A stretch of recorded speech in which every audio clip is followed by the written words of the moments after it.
మాట్లాడబోతున్నారు and కాంగ్రెస్ని ఎలా దునుమాడబోతున్నారు, ఎక్కడ కాంగ్రెస్ ఫెయిల్యూర్స్, అలాగే తాము 10 ఏళ్ళలో సాధించిన ప్రగతి, ఇవన్నీ కూడా ఆయన చాలా సాకల్యంగా వివరించబోతున్నారు. అండ్ వాళ్ళ సీనియర్ నాయకులు అందరూ ఇప్పటికే వరంగల్ చేరుకున్నారు. ఈవేళ 25 ఇయర్స్ సెలబ్రేషన్స్ కాబట్టి ఏంటి అసలు బీఆర్ఎస్ తన మనసులో మాట ఏంటి, జనాలకి ఏం చెప్పాలనుకుంటుంది, ఇవన్నీ వివరించడానికి ఉత్థానాలు పతనాలు, ఈ క్రమంలో ఈ జర్నీలో ఎదురైన అనుభవాలు, జ్ఞాపకాలు, అనుభూతులు, వీటన్నిటిని విశ్లేషించడానికి మనతో ఉన్నారు బీఆర్ఎస్ సీనియర్ నాయకులు వి ప్రకాష్ గారు. నమస్కారం ప్రకాష్ గారు.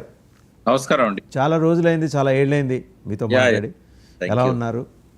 Fine, thank you sir. So journey అంటే ఒక అద్భుతమైన జర్నీ. అంటే మనం చాలా హర్డిల్స్ని ఓవర్కమ్ చేస్తూ ముందుకెళ్ళేప్పుడు అయ్యో ముళ్ళు గుచ్చుకున్నాయని కాసేపు కాలిలో ఆ బాధ వేదన ఉంటుంది. తీరా అవన్నీ దాటొచ్చేసిన తర్వాత మళ్ళీ చూసుకుంటే మనమేనా ఇవన్నీ దాటొచ్చింది, నిజంగా ఈ ఛాలెంజ్ని ఎలా ఓవర్కమ్ చేశాం, అలాంటి ఛాలెంజెస్ని ఇంకా బోల్డెన్ ఉంటాయి, మలుపులు ఉంటాయి అండ్ యూటర్న్ బెండ్స్ ఉంటాయి అండ్ అవమానాలు ఉంటాయి, చిత్కారాలు ఉంటాయి, ప్రజల అభిమానం ఉంటుంది. ఇవన్నీ ఒక మిక్సీలో వేసి బయటికి తీసి 25 ఏళ్ల సంబరాలని రేపు మీరు చేసుకోబోతున్నారు. సో ముందుగా మీకు శుభాభినందనలు, మీకు మీ పార్టీకి. ఎందుకంటే ఒక ఉద్యమ పార్టీ 10 ఏళ్ల 10 ఏళ్ళు అధికారంలోకి వచ్చిన తర్వాత 10 ఏళ్ళు ఏం చూపించింది అంటే, ఖచ్చితంగా చెప్తున్నాను, ఆ ప్రాంత ఏతరుడుగా, నేను తెలంగాణ ఏతరుడుగా, చెరువులు నిండాయి, కళకళలాడుతూ తెలంగాణ కనిపించింది. ఇది మాత్రం మీరు సాధించిన ప్రగతి. విమర్శలు, ఆరోపణలు అంటారా, రాజకీయం ఉంటుంది. ప్రభుత్వంలో ఉన్నప్పుడు ఉన్న చేతికున్న 5 వేలే ఒకలా ఉండవు.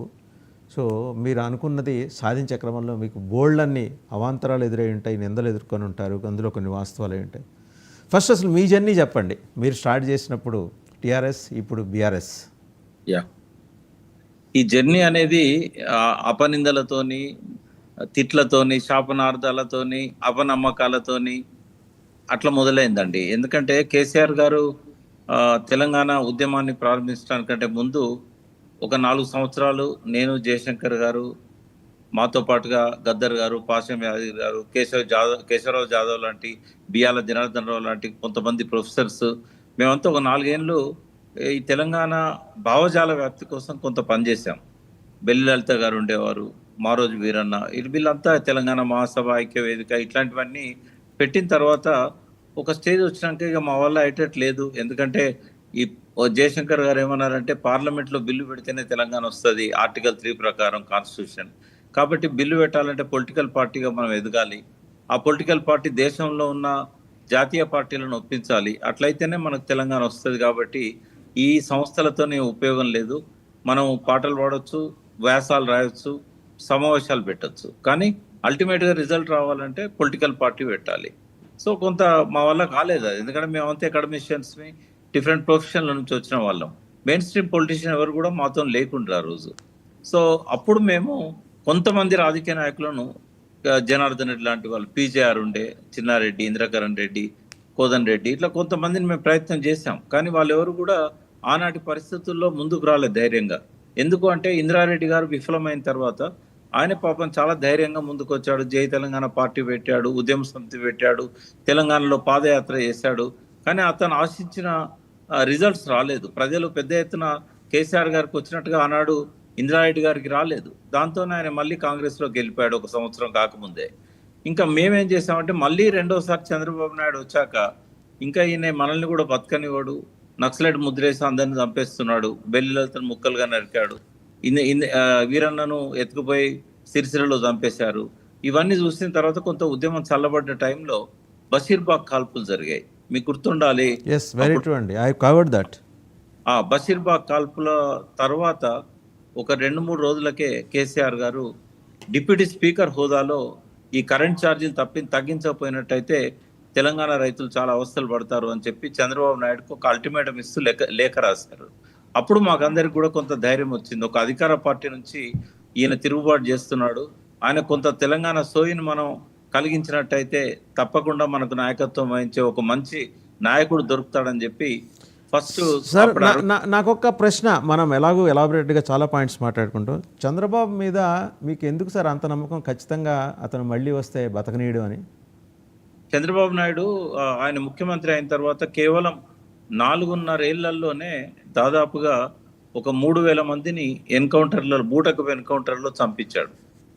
తర్వాత ఏం పాపం చేసింది బెల్లి లలిత గాని, మారోజు వీరన్న గాని, తెలంగాణ కళా సమితి అని చెప్పి కాలికి గజ్జగట్టి తెలంగాణ పాటలు పాడిన వాళ్ళను, గద్దర్ అన్ని సంవత్సరాలు నక్సలైట్ లీడర్ ఉన్నా కూడా ఎన్నడూ ఆయన మీద తుపాకీతో పేల్చలేదు. ఆయన తెలంగాణని భువనగిరిలో గజ్జగట్టినందుకు ఆయన హత్యా ప్రయత్నం చేశారు ఇంటి దగ్గర. ఈ రోజు వరకు దోషులను పట్టుకోలేకపోయారు. ఆ బుల్లెట్ తోనే ఆయన మరణించాడు. అంటే చంద్రబాబు నాయుడు వ్యవహార శైలి అట్లుండేది. ఇప్పుడు కేసీఆర్ గారు ఆయనతో మంత్రిగా ఉన్నాడు క్యాబినెట్ లో. ఆయన మెదక్ జిల్లా పర్యటనకు వచ్చినప్పుడు కారులో ఆయనతో పాటు ఈయన కూడా ఉండేవాడు. ఎస్పీకి ఫోన్ చేసి ఎన్ని తలాలు నాకు స్వాగతం చెప్పడానికి తెస్తావని అడిగేవాడట. అంటే ఇంత దుర్మార్గుడు ఆయన మేము తెలంగాణలో ఎట్లా భరిస్తామండి? Really it is astonishing sir. అంత చేటు మాట ఆయన మాట్లాడారా? మాట్లాడమే కాదు కదా, ఆయన ఏ జిల్లా పోతే ఆ జిల్లాలో 20-30 మందిని కంబైన్డ్ స్టడీ కోసం ఉన్న స్టూడెంట్స్ ని తీసుకుపోయి కాల్చి చంపారు కదా. మీరు ఒకసారి లెక్కలు తీయండి. 96 99 మధ్య కాలంలో కనీసం 3,000 మందిని కాల్చి చంపారు. అది హైయెస్ట్ రికార్డ్ ఎన్కౌంటర్స్లలో. ఎన్టీ రామారావు గారేమో మాయం చేశారు 97 మందిని. టిఎల్ఎన్ రెడ్డి కమిషన్ వేశారు. ఆయనేమో మనుషులను శవాలను కూడా దొరకనియలేదు. ఈయనేమో అసలు ఎస్పీలకు ఆర్డర్స్ ఇచ్చాడు, ఎన్ని తలలు ఇస్తావు నేను నీ జిల్లాకు వస్తే అని. అంత దారుణంగా ఉండేనండి తెలంగాణ చరిత్ర. కేసీఆర్ గారిని తెలంగాణ వైపుకు నడిపించిన రెండే విషయాలండి. ఒకటి రైతుల ఆత్మహత్యలు, రెండవది బూటకపు ఎన్కౌంటర్లు. ఈ రెండే ఆయనను తెలంగాణ వైపుగా కదిలించాయి. చాలా మంది అన్నట్టు మంత్రి పదవి రాకనో ఇంకోటో కాదు. మంత్రి పదవి రాలేదని అసంతృప్తి ఉన్నా కూడా తెలంగాణ ఉద్యమం ప్రారంభించేదానికి కావాల్సినవి ఈ ఎలక్ట్రిసిటీ ఛార్జెస్. రైతులు ఇదివరకే ఆత్మహత్యలు చేసుకుంటుంటే ఇంకా వాళ్ళ మీద మూలిగే నక్క మీద తాటిపండు పడ్డట్టు ఇంకా ఏంది ఇది అంతా అని చెప్పేసి ఆ టైంలో మేమంతా ఆయన కలిసాము. ఆయనకున్న కొన్ని అనుమానాలు, సందేహాలు